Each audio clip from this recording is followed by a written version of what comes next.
Hey guys, welcome back to more r/MaliciousCompliance Reddit stories. In today's Ripe Stories video, an arrogant director thought he was the king of the office, treating everyone like garbage, until he cornered me in the break room and demanded I get fired. He screamed, "I want to speak to your boss." But he had absolutely no idea who was waiting behind that door. Let's dive right into the video. And the first one is titled, "I want to speak to your boss. My son is the CEO," posted on r/MaliciousCompliance. So I never really liked sitting still. After working hard my whole life in construction and general contracting, I finally reached a point where my wife and I could step back and relax, but sitting on a couch all day watching television just made me restless. I needed some kind of project. I needed to work with my hands. My son started a tech and logistics company a while back. It started small, it was just him and a few friends working out of a rented garage space, but it grew fast, and I mean really fast. Well before long they moved into a proper office building with a massive warehouse attached to the back. My son was the CEO, and he was working crazy hours to keep everything running smoothly. He was handling the big picture stuff, but I noticed the little things around his building were falling behind, like squeaky doors, loose hinges, wobbly desks, that kind of thing. I wanted to help him out, so I offered to come in a few days a week to do odd jobs and general maintenance. I did not want a fancy title or a big salary, I just wanted to keep busy and take some of the weight off his shoulders. I would fix broken shelves, organize the supply closets, run some errands for him, and sometimes just chat with the warehouse staff to make sure that everyone was happy. Because my work was mostly physical, I always dressed for comfort. I wore old faded jeans, scuffed work boots, and plain t-shirts. I blended right in with the maintenance crew. Most of the early employees knew exactly who I was. They knew that I was the CEO's dad, but as the company grew, we hired a lot of new people, and I never went out of my way to announce my identity to every new hire. I was just the older guy fixing the plumbing or changing the light bulbs. I liked it that way. It kept things really simple. Eventually, the company got big enough that my son had to hire a new regional director to manage the day-to-day operations of the office staff. This new director was a piece of work. From the very first moment he walked in, he acted like he owned the place. He wore very flashy, expensive-looking suits and always walked around with his chest puffed out, like he was the most important person in the room. He treated the lower-level employees terribly, and I saw him snap his fingers at the receptionist to get her attention on multiple occasions. He would even leave his trash on the break room tables instead of throwing it in the trash bins, fully expecting someone else to clean up after him. He also talked down to the warehouse guys and acted like anyone who worked with their hands was beneath him. I watched him do this for a few weeks. I didn't like him at all, I gotta be honest. I mentioned his behavior to my son a couple of times when we were having dinner, and my son sighed and told me he was already getting complaints from other staff members. My son is a very fair boss, and he wanted to do things by the book. He told me that human resources was already keeping a close eye on the situation and building a file on the guy. They just needed a little more documentation before they could take official action. Well, one afternoon, I was in the main break room fixing a leaky pipe under the sink. It was a messy job, and the pipe had already been dripping for a while, and the cabinet underneath was soaked. I had my toolbox open on the floor, and I was covered in a bit of grime, and I was trying to get a stubborn wrench to turn, but the new director walked into the break room. He looked around, saw me on the floor, and scoffed loudly. "Hey you," he said. I kept working on the pipe, and I assumed he was talking to someone else on his phone or something. "Hey, I'm talking to you, old man," he snapped. I slid out from under the sink and stood up, wiping my hands on a dirty rag, and I asked him how could I help him. He looked me up and down with absolute disgust, and he told me that his office was dusty and that the maintenance crew was doing a terrible job. He then pointed to a stack of heavy cardboard boxes sitting in the corner of the break room. "I need those boxes moved to my car right now," he demanded. "And when you're done with that, I want you to go to my office and scrub the baseboards. They are filthy." I looked at the boxes. I knew exactly what they were because the receptionist had complained about them earlier, and they were not company materials. They were filled with his own personal junk, and he had some heavy golf clubs and a few heavy wine deliveries that he had shipped to the office instead of his house because he didn't want them sitting on his porch. I politely told him that I was in the middle of fixing the plumbing so the break room would not flood. I also explained that moving his personal items to his car was not part of my job duties and that the regular cleaning staff would handle vacuuming and dusting his office later that evening happening. He turned red in the face and he stepped closer to me and started yelling. He told me that I was just a lazy janitor and that I had to do exactly what he said. He said he was the regional director and he could have me fired with a single phone call, so I stayed completely calm. I have dealt with guys like him my whole life, and I told him again that I was not going to move his personal boxes to his car and I was not going to scrub his baseboards. He simply lost his mind. He started screaming at the top of his lungs, drawing the attention of several people working in the nearby cubicles. "You're completely useless," he yelled. "I'm not gonna tolerate this kind of insubordination from the help. I want to speak to your boss right now." I paused and I looked at him. I asked him if he was absolutely sure that he wanted to speak to my boss. "Yeah," he screamed. "Take me to your manager right this second. You are done here." That was the perfect opportunity for some malicious compliance. I nodded slowly, put my wrench back in my toolbox, wiped my hands one more time and said, "Okay, follow me." I started walking out of the break room. The new director followed right behind me, muttering under his breath about how he was gonna enjoy watching me pack up my things. We walked past the cubicle, several employees were watching us with wide eyes, and a few of the older employees who knew who I was had massive grins on their faces. They knew exactly where we were going and that they were trying very hard not to laugh out loud. We walked to the elevator, I pressed a button for the top floor. The top floor was where the executive offices were located, and the director was so blinded by rage and busy typing angrily on his phone that he was not even paying attention to where we were walking or what button I pushed. He probably assumed the head of facilities had an office up there, and he just kept glaring at his screen and huffing. The elevator doors opened and I walked down the hallway towards the biggest office at the end, and the director was practically stepping on my heels. I reached the heavy glass door of the CEO's office and I didn't even bother knocking, I just pushed the door open and walked right in. My son was sitting at his desk, looking over some documents. He looked up when the door opened and a big smile spread across his face. "Hey Dad," my son said. "What's up? Did you get that sink fixed?" The silence in the room was absolute. I turned to look at the new director. All the color had completely drained from his face and he looked like he was gonna pass out. His mouth was hanging open, but no words were coming out. He looked from me to my son and then back to me.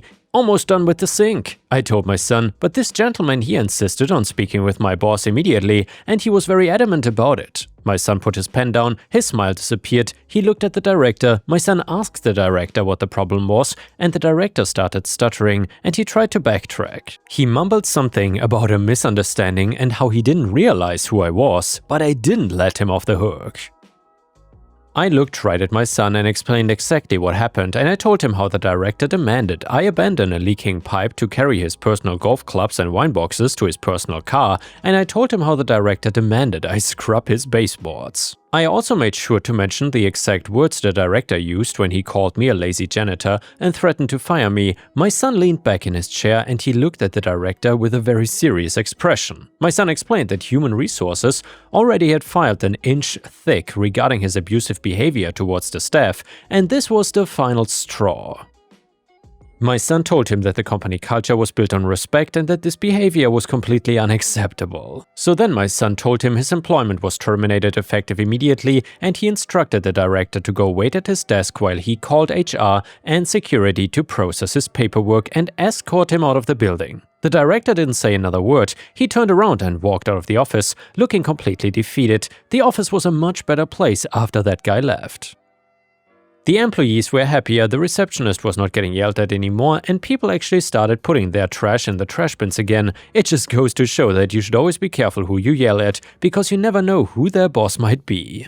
And now let's move on to the next story. It starts like this. My friend said I owe her half my inheritance because her family did not have that. Posted on r/entitledpeople. So for context, my great aunt passed away and left me a decent inheritance. Nothing too wild, but enough to pay off my student loans and set aside a little savings. I told my friend, we will call her Rachel, over lunch. She got quiet and then she said, "Wow, must be nice. I bet you will help out your friends who were not so lucky growing up." I laughed and said something like, "I mean, I will probably treat my friends to dinner more often, yeah." She stared at me and said, dead serious, "No, like actually help, we have known each other forever. I think it would be fair if you split it." I thought she was joking, but she wasn't. She then brought up all the times that she had covered my coffee in college and said, This is just the universe evening the score. Well, needless to say, I did not share a dime. She blocked me on Instagram and told our mutual friends that I ghosted her after I got rich. Sorry, Rachel. The only thing I'm splitting is the check with people who actually support me.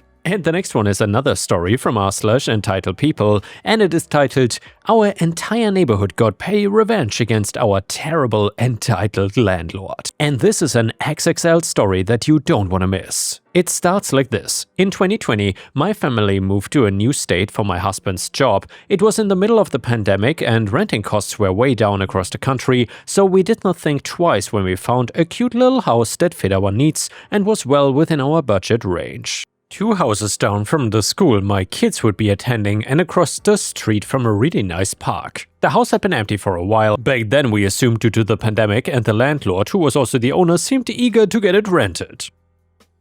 We had a friend walk through the house for us and on a video call before we signed the contract, and everything seemed like it would work out. As soon as we moved in, things started falling apart. The blinds fell off the window the first time I tried to adjust them, the plumbing under 2 different sinks started leaking within the first week, and the seal on one of the toilets broke during the first month. We called the landlord, who came over and fixed everything on his own, but always asked that my husband help him. By the way, my hubby used to work construction, and the landlord was not too great with home repairs. But then, during the second month we lived there, the garbage disposal broke. When I informed the landlords, they responded saying that they could come fix it, but they would need to charge me a $70 service fee for repairs as per the contract, and then pointed out that they should have charged me a service fee for each separate repair they had already made, but they were trying to be nice since we just moved in. I was confused. In every place we've ever rented, basic home wear and tear was not the tenant's responsibility. That is the entire reason we rent. I read back over the contract and realized that the line including a service fee for repairs does not specify for repairs due to misuse of tenant, just repairs in general. I argued with them that it was their home and they were responsible for basic repairs, but they insisted that I kindly follow the contract. Well, I got in touch with other landlords in the area and they all agreed that my landlords were correct. Because most of the developed housing in this area is between 50 to 100 years old, landlords know that basic wear and tear will cost them an arm and a leg every time something breaks, so they implement a fee to discourage tenants calling about every little thing that might break. But I was not calling because a door came loose off the hinges or a drawer fell off the track. I'm calling because water is pouring from under the toilet or appliances have shorted out, none of which is my fault. Regardless, we were stuck paying a service fee every time the landlord had to come fix something, which ended up being at least twice a month throughout the entire duration of our 2-year lease. Every time I had to call about an issue, they found a way to make it sound like the problem occurred because of our misuse. Because I had argued with them about the terms of the contract and insisted that these damages were not due to misuse, they decided that we must be incompetent or something and began micromanaging absolutely everything. A few things they did: they came over to supervise my husband as he fertilized and mowed the lawn and to make sure that he was doing it correctly. Drive by at least once a week to see that the grass was mowed, leaves were raked, snow shoveled, flower beds weeded, etc., and would message us if they felt that we had neglected it even a little bit. And by the way, we did not live in an HOA neighborhood. Well, it sounds like you did, to be honest. Anyway, they always ended their messages with, "If it's too much for you to handle, we can do it for you, but we would have to charge you a weekly fee." Yeah, right, over my dead body. They also find hazards to nitpick every time they came into the house, like the rug was a tripping hazard, you cannot put those boxes there, they block the hallway, and it's a hazard, you have to secure your trampoline to the ground because it might be a hazard, you have to take out the edging that you put around the flower bed, someone might trip into it, and it's a hazard. To say I hated these people is an understatement. They would also call us on holidays to harass us about menial issues, such as the last time we weeded the yard or fertilized, and then they insisted on receipts and proof and implied that we were lying because they said the entire yard looked unsatisfactory. To be clear, my husband dedicated like 4 hours every Saturday to the landscaping of this damn 1.3-acre lot, and it was the nicest looking lawn and yard on the block. Whenever we would call about repairs that we were not comfortable handling ourselves, they would give us instructions like we were children.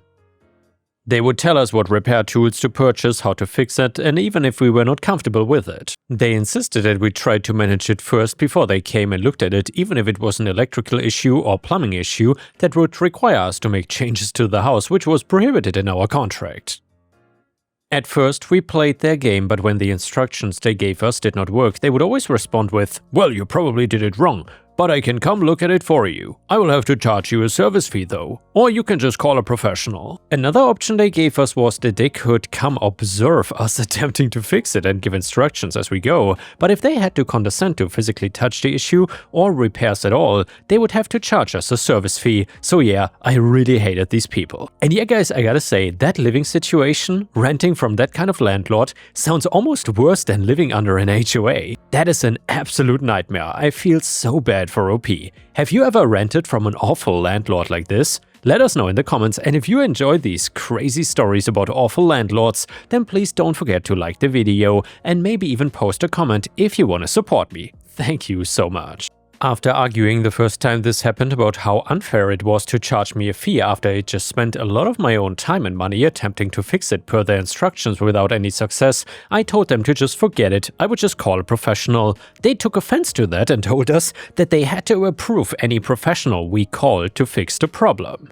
If we wanted a pro to look at it, we had to do the research and send the landlord a proposal about who to use, and they would make the final determination, and we would still pay a service fee because the repair had to be made regardless if a pro fixed it or if they fixed it themselves. On 3 different occasions we had a professional come out to give a quote, each time for a different issue. And every time the professionals refused to even bother with a quote for the specific issue they were called on, because it was always a smaller part of a larger problem that would require extensive remodeling and repairs to do it correctly and ensuring the problem was fully resolved. These were for like structural issues of the home, such as the foundation being poured incorrectly, which was very evident in the way the plumbing exited the basement, or the wiring being done wrong, causing a fire hazard. Due to insurance issues, any professional would be unable to only address the immediate problem without making extensive repairs. Every time the landlord would say he wanted a second opinion and then bring in a handyman friend who looked at it and said that the pros were trying to scam him, that it was an easy fix and that they could MacGyver a solution without spending thousands of dollars. And each time their fix would only last a few months and then the problem would occur again and they would come back and figure out another half-baked solution for which we had to pay a service fee every single time. By the end of our 2-year contract, I was totally done with these people, but unfortunately renting prices had gone way up and nothing else close by was in our budget range. We asked a few months before our lease was up if they would be willing to renew the lease with us, considering we felt like they hated us and we totally hated them, and they told us they would have let us know before 60 days of the end of the lease. At 11:30 p.m. on the last day, they could still legally inform us. They sent us the lease renewal agreement, which included a 25% rent increase and new clause stating that all damages the landlord deemed to be the tenant's fault were to be solely covered by the tenant. Oh hell no. They already acted like everything was our fault and there was no way I was gonna give them legal permission to make me pay for everything. Plus they wanted to charge me like 25% more to stay in the same broken down house. Screw that, honestly. We were moving. At first my husband tried to negotiate the price down because he was shocked they would ask that much increased just to stay in the house, and they countered that if they were to turn around and rent it to someone new, they would be able to charge 35% more and that the 25% increase was really giving us a break considering the going rate, so we decided that since we were gonna be paying more anyway, we might as well move to a nicer house with nicer landlords. All 3 of my kids were going to finally be in school full-time, so I could pick up extra work to pay the difference. We found a place that was a little more expensive than the cost of staying in our old house, but with twice as much space and a really nice neighborhood, my kids could stay in the same school, so it wouldn't be too much upheaval for our family. I waited until 11:30 p.m. on the last day that I legally had to inform the landlords of our decision to renew, and I sent them an email stating that their house was really not a good fit for our family anymore and that we would not be renewing our contract. This was 30 days before our lease ended. They actually retaliated by sending us a list of all the repairs that we had to make sure were completed before we moved out, which included a lot of small stuff but also big things like spackling all holes in the walls and repainting, removing any modifications we had made, such as shelving units, guardrails, and the partitioned office we set up in the unfinished basement, complete with lighting and flooring and walls. replacing the bedroom door that one of our kids broke, which was not a standard size and would need to cut and sand it to fit the doorway, leaving the yard in the exact condition we found it in, fixed the flooring in the bathroom that had mold buildup underneath it. This last one was particularly irritating because the flooring by the tub had not been properly sealed, so any amount of water on the floor was gonna run under the floor and cause mold. In fact, the base ceiling that ran around the entire bathroom outline was about 3 inches short of the length it needed to be in order to run flush with border of the floor, and whoever installed it decided to leave that 3-inch gap at the middle of the tub rather than someplace unnoticeable like in the closet. The landlords insisted that the mold was our fault and that the unfinished seal had nothing to do with it. Then they got angry when I pulled up the flooring to determine the amount of mold damage because it meant the floor needed to be completely replaced, and they acted like if I had carefully peeled it back I could clean the mold and put the exact flooring back down. This was not stick-on squares, this was a roll of linoleum flooring that was over 15 years old and had been glued down with professional-grade adhesive. Reusing the same flooring was not an option as it was brittle and breaking apart. He was also mad that I mentioned to one of the professionals who came to give a quote that there had been mold involved at all. This was after I had removed the adhesive and mold and said I was ruining their chances of getting a cheap quote, and after 3 different quotes for the bathroom floor, they refused to approve any one because every quote included needing to test for asbestos, which the landlord was not confident would end in his favor. So I told him I would do the work myself. I've put in flooring several times before and I worked construction with my dad growing up, so I know what I'm doing. At this point, we only had 2 weeks left before we needed to be out. In the midst of all this, my husband's uncle passed away in a very traumatic and shocking event, and he ended up flying across the country to attend the funeral and be with his family. This left me alone with 3 kids to do all these repairs and finish moving into the new house, and in the meantime, the landlords also insisted on approving all the materials I purchased to make the repairs in the home. And while all this was happening, our neighbors were pissed at the landlords for pushing us out. We had a really good relationship with all of them, and one neighbor was like a grandma to my kids and was always baking them goodies, inviting them over to play with their dogs and so on. The neighbors across the street would always sit on the porch and chat with us on summer evenings. We brought cookies to everyone on our block during holidays and made it a point to get to know everyone's names and know their families. It was a really tight community, and even before the landlords and owners turned nasty enough, everyone told us how terrible they were because they had lived in the house themselves and the neighbors knew all of them. Before our family moved in, the landlords would only rent to people from their home country who usually didn't speak English and didn't like to interact with anyone else in the neighborhood, and on several occasions the landlord admitted to neighbors that he didn't want to rent to anyone who wasn't like his people because it just didn't feel right. We were the first family who had rented that house that felt like an addition to the community rather than someone hiding from the community. When our neighborhood found out they had bullied us into moving, they were very upset. During the last week, the same time that my husband was gone for the funeral, I realized that I was way in over my head and was going to be able to finish all these repairs and cleaning by myself. We reached out to the landlord and let him know that it would take us a few days past our lease to finish up the repairs, but that we were willing to do the work. But he lost his mind. He told us that if he did not get the house back in the exact same condition it was in by midnight on the last day of our lease, that he would charge us an extra month of rent plus sue for damages because it would be time lost that he could not rent it out to someone else. We reiterated that my husband was at a funeral and they had just barely approved the work on the repairs and materials a few days earlier. His response was to kindly follow the contract or else he would take legal action. So our neighborhood and church congregation came together and spent those last few days working on the house so that everything was fixed and in accordance with what the landlord demanded. One person painted, another person finished the flooring in the bathroom, one family had their kids come over to pull weeds, another guy brought tools to cut and sand the door to fit properly. Everyone agreed that all the repairs were things the landlord should be handling, and it shouldn't be our responsibility to personally repair or even coordinate the repairs for. These were things that should be covered in a deposit. The landlord acted like he had someone ready to move in the moment we were out, and that he was going to lose that contract if the house wasn't ready. Spoiler alert, he didn't. Even after we turned the keys over, the landlord wanted to nitpick and make us come back to fix small things, which we flat out refused and told him he could take it out of our deposit. Well, 30 days after we moved, we received a bill from the landlord. He nickeled and dimed us out of every last cent of our deposit, despite all the repairs and work the entire community had done. Stupid claims like $150 to replace a window screen that had a hole in it, and when I know he either wasn't going to fix it at all or just buy a $2 repair kit from Walmart, $800 for water damage to a kitchen drawer because there was some bubbling on the bottom, something that I know he was just gonna put an insert on to cover it. He even cited damages that had been there since before we moved in, and he had himself charged us a service fee to fix several times, but the issue remained because he never properly fixed anything. His bill was in excess of $500 of our actual deposit, and some of it was to cover utility fees that I'd already directly paid to the city, so I sent receipts of my payment for the utilities and told him I was not paying him any more money. If he wanted to withhold my entire deposit, so be it, but he wasn't getting another dime out of us. If he wanted to sue, go for it. We never heard from them again, but I was still pissed. My neighbors were still pissed too, and we all wanted revenge, even if it's petty.